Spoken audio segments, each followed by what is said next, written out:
As misericórdias do nosso Deus sejam com a sua vida e com toda a sua família. Queremos também dar as boas-vindas a todos os nossos amados irmãos e amigos que nos acompanham no nosso canal no YouTube. Queremos desde já pedir que você possa estar se inscrevendo no canal, acionando lá o sininho para que você possa receber novas postagens, deixando lá o seu like e comentários. Eu quero convidá-lo a abrir sua Bíblia no capítulo 4 da primeira carta de João.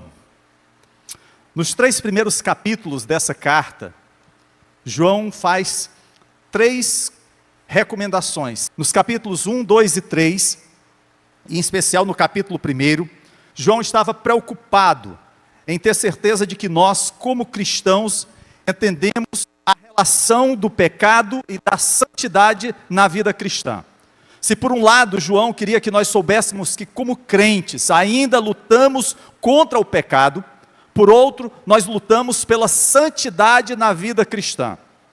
João, ele é realista sobre o pecado e sobre as lutas que enfrentamos no nosso dia a dia contra o pecado. Mas ao mesmo tempo, ele entende que nós estamos nos esforçando para ser como o Senhor Jesus Cristo, a estatura do varão perfeito, buscando assim a nossa santidade, buscando nos conformar à imagem de Cristo. João estava tentando falar sobre este assunto, porque naqueles dias existiam mestres, professores, naquela igreja que estavam ensinando que uma vez que você se torna um cristão, você não peca mais, e portanto, você pode viver da maneira que quiser, porque o cristianismo tem tudo a ver com mudança do seu coração, do seu espírito, e portanto, não importa como você vive no seu corpo. Esse era um ensino que o apóstolo João vai combater fortemente na sua carta. Em segundo lugar, João deu àqueles irmãos diagnósticos por meio dos quais ele poderia identificar a diferença entre os verdadeiros e os falsos mestres. João entendia que nem todos aqueles que estavam ensinando eram falsos mestres. Ele sabia que existiam bons professores, mas ele sabe que a igreja precisa ter o discernimento, a compreensão para entender quem é um falso mestre e quem é o verdadeiro mestre. E Jesus já havia falado sobre isso com os seus discípulos. E João fala também aos seus discípulos, fala à igreja.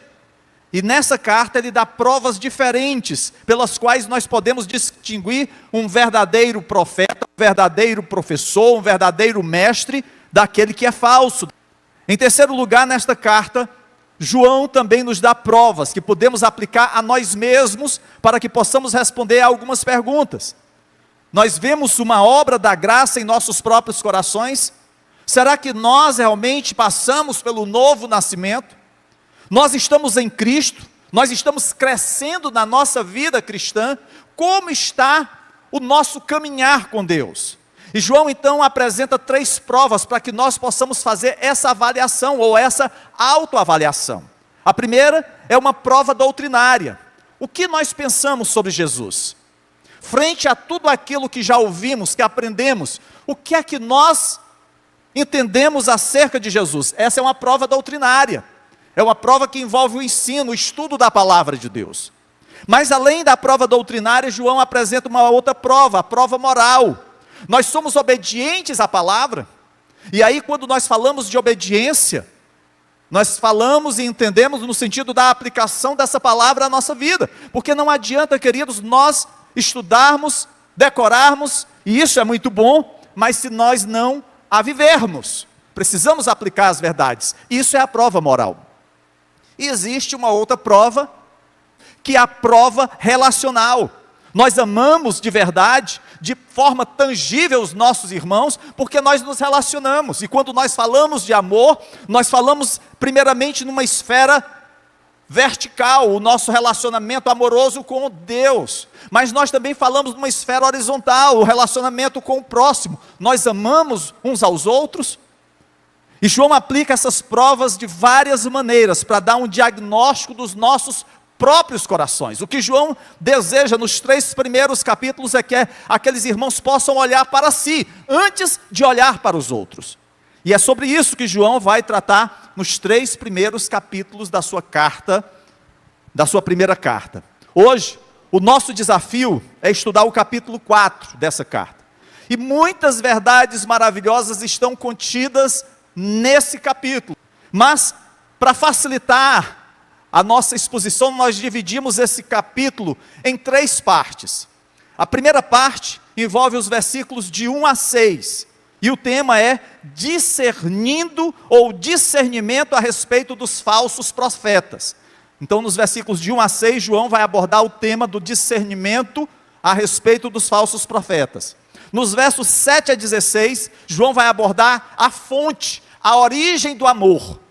E nos versículos 17 a 21, João vai falar acerca do aperfeiçoamento do amor. Esse é o nosso desafio, e que o Senhor nos conduza nessa ministração e traga suas verdades ao nosso coração. Nos versículos de 1 a 6, João abordará a questão de nos dar o discernimento a respeito dos falsos profetas.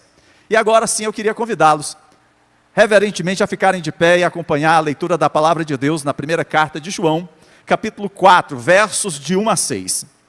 Diz assim a palavra de Deus: Amados, não creiam em qualquer espírito, mas examinem os espíritos para ver se eles procedem de Deus, porque muitos falsos profetas têm saído pelo mundo. Vocês podem reconhecer o Espírito de Deus deste modo: todo espírito que confessa que Jesus Cristo veio em carne, procede de Deus. Mas todo espírito que não confessa a Jesus, não procede de Deus. Esse é o espírito do anticristo, acerca do qual vocês ouviram que está vindo, e agora já está no mundo. Filhinhos, vocês são de Deus e os venceram, porque aquele que está em vocês é maior do que aquele que está no mundo. Eles vêm do mundo, por isso o que falam procede do mundo e o mundo os ouve. Nós viemos de Deus e todo aquele que conhece a Deus nos ouve, mas quem não vem de Deus não nos ouve. Dessa forma, reconhecemos o espírito da verdade e o espírito do erro. Amém. Podeis sentar-vos, queridos. Amados, nós vivemos em uma época em que a igreja está abrindo as suas portas ao mundanismo. O mundo está na igreja, e a igreja está cada dia mais parecida com o mundo, infelizmente. E nós precisamos de uma igreja que tenha o coração voltado à santidade, com certeza, talvez mais do que qualquer outra coisa. O nosso testemunho ao mundo como cristãos evangélicos, que creem na Bíblia, que pregam o Evangelho e exaltam a Cristo, muitas vezes é dificultado pelo fato de que nossas vidas são parecidas com o mundo. Daí termos uma grande necessidade de santidade. E aqui nós não estamos falando de usos e costumes, nós estamos falando de uma vida santa, separada para o Senhor. Mas, aliada à necessidade de cultivar a santidade na vida dos cristãos, nós temos que ter também discernimento. Precisamos da habilidade de distinguir entre a verdade bíblica e o erro, porque infelizmente há muita mentira, muito engodo. Nós precisamos ter o discernimento espiritual, porque somente Ele vai trazer a revelação daquilo que é verdadeiro, saudável, bom e correto o ensino da Bíblia, do que é falso, do que não é saudável, do que não é bom, do que de fato é destrutivo para a vida cristã. E esse discernimento, queridos, diminuiu em nossa geração por causa da perda do conhecimento da Bíblia. Infelizmente, nós que no passado fomos conhecidos como povo da Bíblia, hoje nós lemos pouco a Bíblia, pouco a palavra de Deus. Infelizmente são poucas as pessoas que se consideram cristãs e que compreendem o que leem, porque além de nós lermos pouco, nós não estudamos. Vocês se lembram da pergunta que Filipe fez àquele eunuco etíope, quando ele deixava Jerusalém e retornava para a sua cidade natal, na Etiópia? Filipe pergunta: o Senhor entende o que está lendo? E aí a pergunta que o Espírito Santo faz toda vez que nós lemos a palavra do Senhor é essa. Você entende o que você está lendo? Se você não conhece a palavra de Deus, é muito difícil saber a diferença entre a verdade e o erro que está sendo ensinado sobre a palavra. É por isso que João está tão preocupado em chamar a nossa atenção acerca do discernimento espiritual. Veja aí no versículo 6, ele diz: dessa forma reconhecemos o espírito da verdade e o espírito do erro. João deseja que o cristão tenha discernimento do que é verdadeiro e seja capaz de distingui-lo do que é falso. Nessa passagem, João apresenta 3 ensinamentos sobre isso, e em cada um deles ele indica provas para avaliar os mestres que ensinam a palavra. E isso nós precisamos fazer continuamente, não somente àqueles que sobem ao púlpito da igreja Gileade aqui no José Walter, mas aqueles que porventura você acessa na internet, você assiste na televisão, você escuta no rádio. Você precisa estar atento e confrontá-los com a palavra de Deus, com as provas que João apresenta na sua carta. O primeiro ensino que nós aprendemos nessa primeira parte é que nós precisamos ter o discernimento sobre quem é Cristo. Na congregação de João, aparentemente, havia algumas pessoas que ficaram muito impressionadas com o ensino de determinados mestres. Mas essas pessoas, esses falsos mestres, estavam ensinando coisas erradas acerca de Jesus. É por isso que logo no início, João começa com a seguinte expressão: amados, não creiam em qualquer espírito. É como se João estivesse alertando: olha, acreditem em Jesus, mas não acreditem em tudo que vocês ouvem falar de Jesus Cristo. Às vezes aquilo que nós escutamos pode ter até a aparência de uma coisa agradável, palatável, aceitável, mas é apenas morte, é apenas destruição. Frequentemente os cristãos confundem fé com credulidade, e nós, por sermos uma igreja pentecostal, muitas vezes somos levados a crer e acreditar em tudo. Basta que alguém receba o título de profeta e comece a proferir certa profecia, e aquilo explode, circula nas redes sociais. Basta ter um título, e parece-me que aquilo é como que um imã a atrair a nossa atenção. Mas, queridos, a fé é uma crença firme e confiante na pessoa de Deus e na promessa de Deus que é verdadeira e correta. Portanto, não é um ato de suicídio intelectual. Você e eu não podemos estar absorvendo toda a baboseira que às vezes chega aos nossos ouvidos. João está dizendo: a verdadeira fé bíblica tem discernimento. Não é um frisson, um frio na coluna, ficar todo arrepiado. É na mente. A fé bíblica não acredita em qualquer história que alguém conte, ou que receba nas redes sociais. A fé bíblica acredita na verdade e distingue entre verdade e erro, entre aquilo que é bíblico e aquilo que é fake news. O crente deve enfrentar este mundo com fé e discernimento. João está dizendo: sejam perspicazes. E quando alguém vier e te ensinar algo, confronte este ensino com as Escrituras. Vocês se lembram dos crentes de Bereia? Quando eles ouviram Paulo ensinar, não era qualquer um, não era o pastor Alex que estava em Bereia ministrando, não, era o apóstolo Paulo. E quando eles escutam Paulo, eles não tomam as palavras de Paulo de imediato como verdadeiras. Eles a confrontam com as Escrituras. Eles verificam se realmente aquilo que Paulo afirmava estava de acordo com as Sagradas Escrituras. O que Paulo está dizendo é exatamente o que a Bíblia está dizendo. Eles provaram para ver se o ensino de Paulo estava de acordo com a palavra de Deus. E aqui no capítulo 4, João está dizendo: aqui está uma prova para aplicar a todo mestre, a todo professor, a todo pastor. Observe a prova indicada por ele no versículo 2. Vocês podem reconhecer o Espírito de Deus deste modo: todo espírito que confessa que Jesus Cristo veio em carne procede de Deus.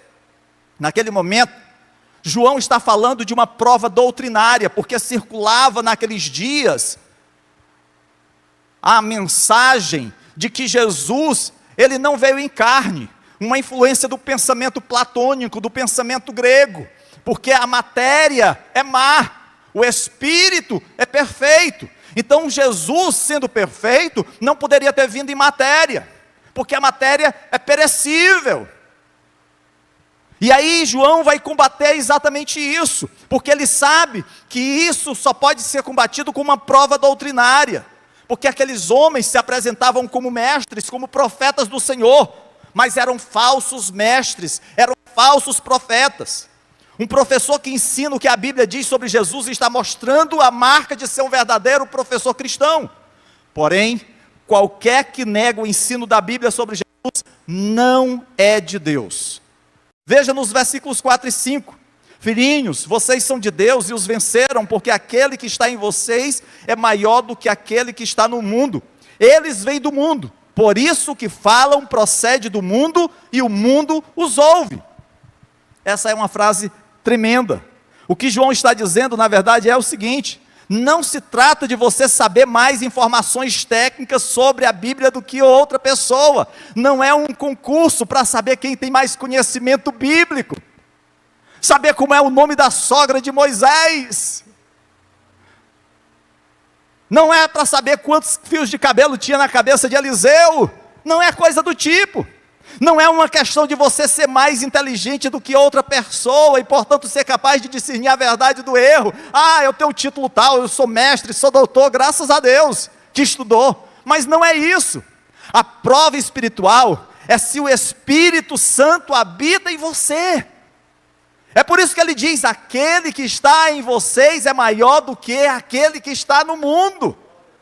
É o Espírito Santo que habita em nós que faz toda a diferença, que nos dá o discernimento para saber se aquele que está ministrando, ou aquele ensino que está sendo trazido, é de Deus. Se o Espírito habita em você, esse conhecimento bíblico que você possui não ficará inutilizado, mas será usado para criar em você um coração cheio de amor, boa consciência e fé sincera, e isso lhe dará discernimento.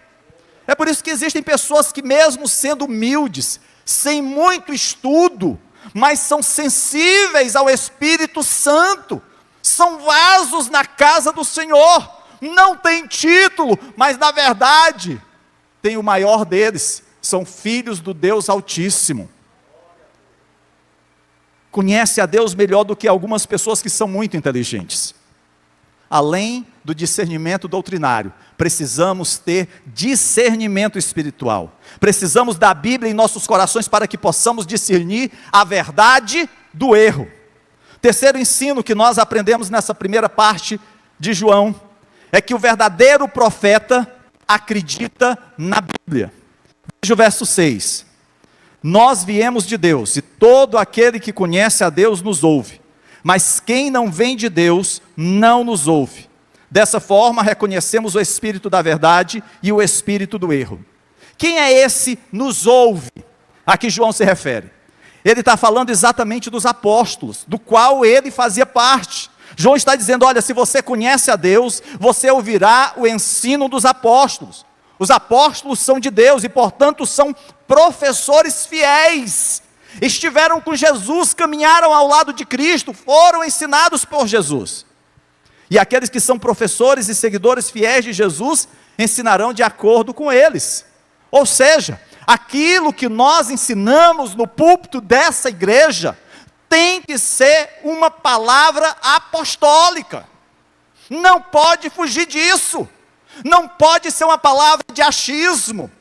O experiencialismo, ele é útil, mas a nossa fé, ela não tem lastro apenas nas experiências humanas, porque elas são falhas.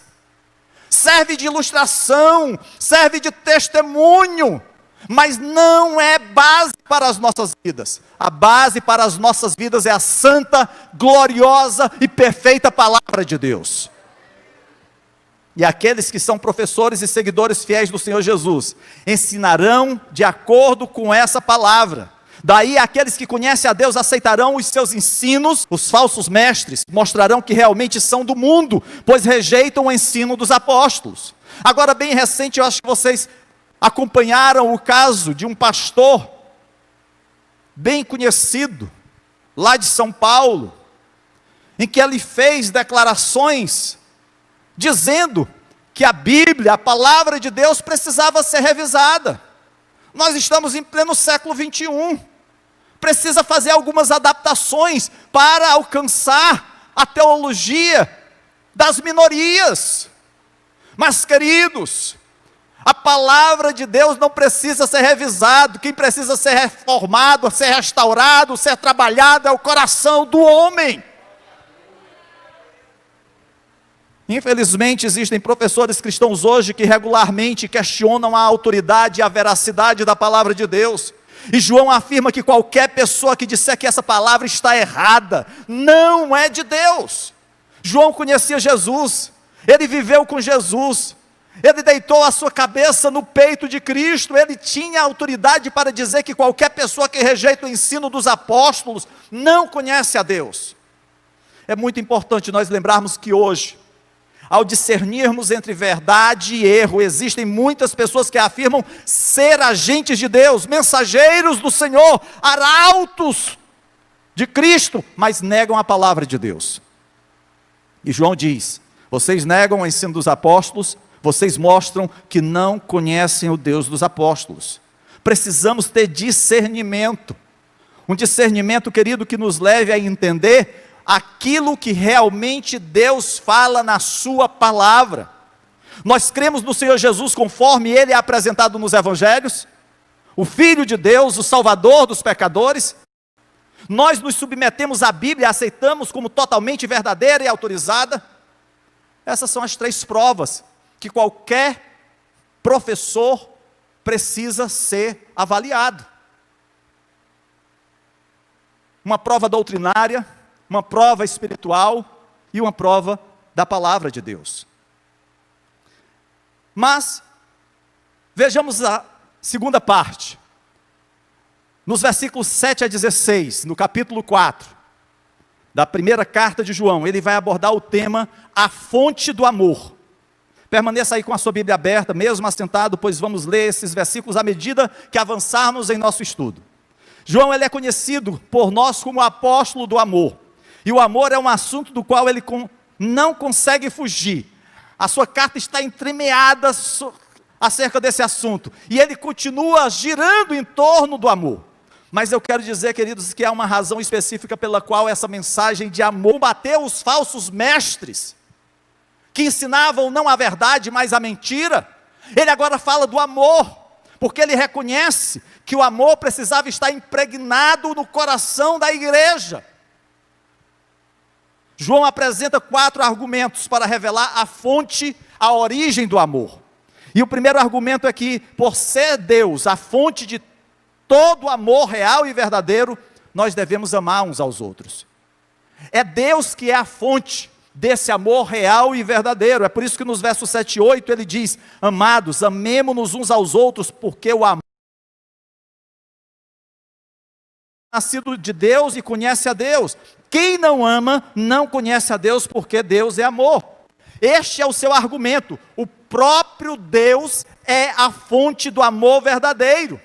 E quando você vê as pessoas realmente amando umas às outras, quando você vê as pessoas saindo das suas casas para levar a palavra de Deus, num sábado à tarde, ao invés de estar dormindo, descansando depois de uma jornada de trabalho, quando você vê as pessoas à meia-noite indo para o centro da cidade, levar marmita para os sem-tetos, ao invés de estar com a sua família, em suas casas, assistindo talvez Netflix. Isso é uma revelação do amor de Deus no coração das pessoas. Não é algo que flui naturalmente de nós, é que vem do alto. É o amor de Deus que nos enche. É por isso que Deus é a fonte do amor. e por ele ser a fonte de todo o amor real e verdadeiro, nós devemos amar uns aos outros. Eu sei que é muito mais fácil a gente trazer uma palavra dura. É muito mais fácil a gente responder na mesma moeda quando alguém nos diz uma grosseria, quando alguém pisa no nosso pé, mas isso não é bíblico. João está dizendo que todo amor verdadeiro vem de Deus. É claro que João não está falando aqui apenas sobre uma emoção. Ele não está falando sobre um sentimento. Ele não está falando sobre se sentir apaixonado e confuso por outra pessoa. Ele está falando sobre um comprometimento real e tangível com os outros. O amor, a fonte do amor é Deus. O segundo argumento que João coloca, queridos, é porque por ter Deus manifestado o seu amor ao dar o seu próprio Filho, devemos amar uns aos outros. É isso que nós vemos aqui nos versos 9 a 11. Foi assim que Deus manifestou o seu amor entre nós, enviou o seu Filho unigênito ao mundo para que pudéssemos viver por meio dele. Nós reconhecemos o amor porque ele foi manifestado através da vinda de Cristo a esse mundo, e Cristo veio a esse mundo por amor a nós, em obediência ao Pai. Você estava perdido, eu estava desenganado, mas nós fomos alcançados pelo amor do Senhor através do sacrifício de Cristo na cruz do Calvário. Isso é prova do amor de Deus para com as nossas vidas. O terceiro argumento que nós encontramos acerca da fonte do amor é porque o amor de Deus se torna visível em nosso amor. Nós devemos amar ao Senhor, ou amar uns aos outros. Verso 12, ninguém jamais viu a Deus. Se nos amarmos uns aos outros, Deus permanece em nós e o seu amor está aperfeiçoado em nós. Queridos, você quer que as pessoas vejam a Deus? Que elas olhem para você. Será que nós somos um reflexo de Deus? Será que as pessoas, através do nosso testemunho, através das nossas atitudes, das nossas palavras, elas estão vendo a Deus? Ih, pastor, pegou. Talvez se eu der uma melhorada, quem sabe? Queridos, a palavra de Deus diz que ninguém jamais viu a Deus, mas se nos amarmos uns aos outros, Deus permanece em nós e o seu amor está aperfeiçoado em nós. É o amor de Deus que nos aperfeiçoa, vai transformando, vai mudando, vai restaurando, vai trabalhando as áreas da nossa vida que precisam ser buriladas, e às vezes até mesmo extirpadas, arrancadas, porque às vezes tem coisas que não tem jeito, não tem jeito. Às vezes não adianta querer colocar um remendo novo numa roupa velha, logo vai rasgar de novo. Às vezes tem que jogar fora e comprar uma nova, já está no tempo. Queridos, nós precisamos ver as áreas da nossa vida que precisam ser melhoradas, ser transformadas, ser restauradas. Precisamos entender que por Deus ser amor, nós devemos amar uns aos outros. Quarto argumento, que Deus amou o mundo de tal maneira que deu o seu Filho unigênito para que todo aquele que nele crê não pereça. É muito comum a gente ouvir as pessoas dizendo assim, mas Deus é um paizão, Deus é amor, Deus não vai condenar ninguém não. Deus não vai lançar no inferno não. Queridos, eu quero dizer que isso é um engodo, é uma mentira. Porque se assim fosse, a palavra de Deus precisava ser tirada para João capítulo 3 aqui. Porque ele diz assim, olha, Deus amou ao mundo de tal maneira que deu o seu Filho unigênito para que todo aquele que crê não pereça. Ora, se aquele que crê não perece, o que não crê vai perecer. Só não entende quem não quer entender. Infelizmente. E aí a gente abraça o universalismo. Não, Deus é um paizão, Deus é amor. Mas queridos, Deus demonstra o seu amor quando faz a sua justiça. Não é uma coisa contrária à outra. Não é a oposição, amor e justiça, não. Aqueles que não crerem que não irão perecer, vão ter uma triste notícia naquele dia que enfrentarem o juízo final. João está dizendo aqui que nosso amor um pelo outro deve refletir a própria natureza de Deus. Nós não podemos nos enganar, precisamos encarar a vida cristã com responsabilidade. Pastor, eu pensei que fosse mais simples. Eu pensei que fosse só levantar a mão, dar o nome lá para a membresia da igreja e eu podia continuar a minha rotina de sempre. você pode continuar desse jeito. Infelizmente, há alguns que até fazem assim. Mas será que realmente isso tem sentido? Precisamos, queridos, entender o verdadeiro amor de Deus nas nossas vidas. A justiça de Deus não é o oposto do amor. Você pode ser amoroso mesmo quando aplica a justiça. Deus, Ele não é desamoroso, Ele não é mau quando Ele aplica a sua justiça. Pelo contrário, Ele seria isso se Ele não aplicasse a sua justiça sobre os ímpios. Deus é amoroso. E aí eu quero tentar encerrar esse capítulo 5, vejamos os versos 17 a 21, que fala sobre o aperfeiçoamento do amor. O verso 17 diz que o amor está aperfeiçoado entre nós, para que no dia do juízo tenhamos confiança, porque neste mundo somos como Ele. Nós estamos sendo aperfeiçoados, melhorados. E o perfeito amor, queridos, ele tem algumas características. E João, ele fala algumas afirmações acerca desse perfeito amor que todos nós buscamos, que todos nós corremos atrás. A primeira característica é que o perfeito amor lança fora o medo. Diz no versículo 18, no amor não há medo. Pelo contrário, o perfeito amor expulsa o medo, porque o medo supõe castigo. E aqueles que têm medo não está aperfeiçoado no amor. João está dizendo que nós precisamos entender que o medo pode roubar o sentido do amor de Deus nas nossas vidas. É claro que eu não acredito que João esteja falando aqui que todo tipo de medo nós vamos imputá-lo como uma coisa ruim. Claro que não. Por exemplo, você não vai colocar sua mão na chama do fogão, porque você sabe que vai se queimar, você já fica com receio. Você que não sabe nadar não vai enfrentar um mar, né? Quando a maré está alta, você tem medo. O medo é algo que Deus também nos deu para que a gente possa ver os nossos limites. Agora, infelizmente, algumas pessoas ficam reféns do medo. E aí João está dizendo, olha, não permitam que o medo lhes traga o peso do castigo, porque naqueles dias algumas pessoas viam Deus como um Deus punitivo, alguém que estava esperando qualquer deslize do cristão para repreendê-lo, para puni-lo.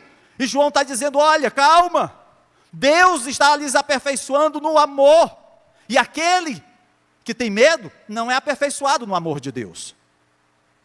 Precisamos entender, amados, que na nossa caminhada com Cristo, nós vamos passar por momentos de luta e dificuldade, alguns momentos de medo nós vamos ter. Não me refiro a medo de desemprego, medo de uma doença, medo de uma crise conjugal, não estou me referindo a esse medo. Mas às vezes vem o medo de achar, será que eu sou salvo? O medo, será que eu vou para o céu? Será que Deus me perdoou?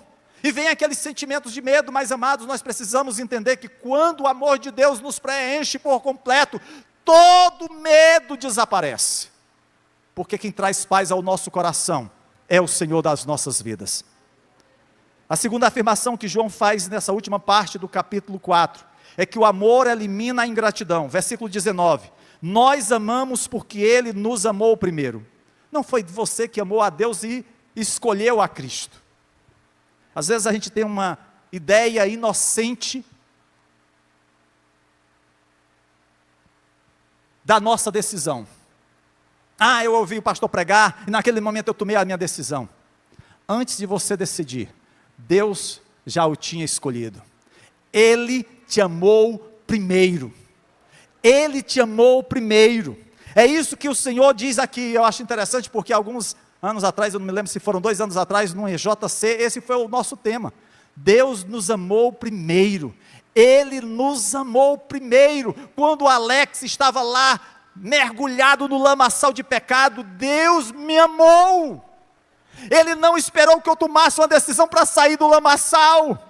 Ele não esperou que eu viesse à igreja. Ele me amou primeiro. E é isso que João está dizendo, o amor elimina a ingratidão. Às vezes nós somos ingratos a Deus.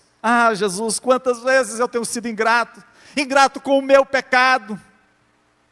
Mas aí Deus diz, nós o amamos porque Ele nos amou primeiro, e essa afirmação traz paz ao nosso coração, porque apesar de nós, Deus nos ama. Não é mérito nosso, é graça de Deus, e isso é tremendo. E a terceira afirmação que ele faz, é que o amor elimina o ódio. O amor elimina o ódio. Queridos, Deus, Ele não permite que porventura a descrença, a dureza do nosso coração venha de alguma forma a nos separar do seu amor. Quantas vezes, queridos, na nossa caminhada com Cristo, nós não nos fechamos, nós não nos endurecemos, e aí o Senhor nos envolve com laços de amor, nos alcança com o seu perdão, nos protege como uma galinha que acolhe os seus pintinhos debaixo de suas asas. Assim é o Senhor para conosco, e isso é maravilhoso. E eu quero terminar, amados, lendo o último versículo, que é o versículo 21, ele diz: Ele nos deu este mandamento, quem ama a Deus, ame também o seu irmão.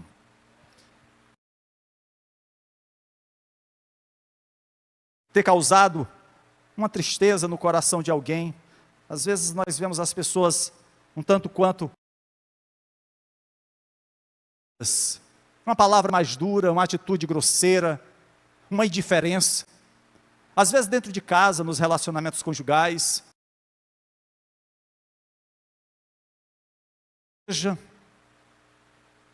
mas amados, não é isso que Deus quer para as nossas vidas. Deus quer que nós amemos uns aos outros, que vivamos esse amor intensamente, não de aparência, Deus quer que nós o vivamos realmente, e eu queria orar pela sua vida nesse instante. Feche os seus olhos, em nome de Jesus.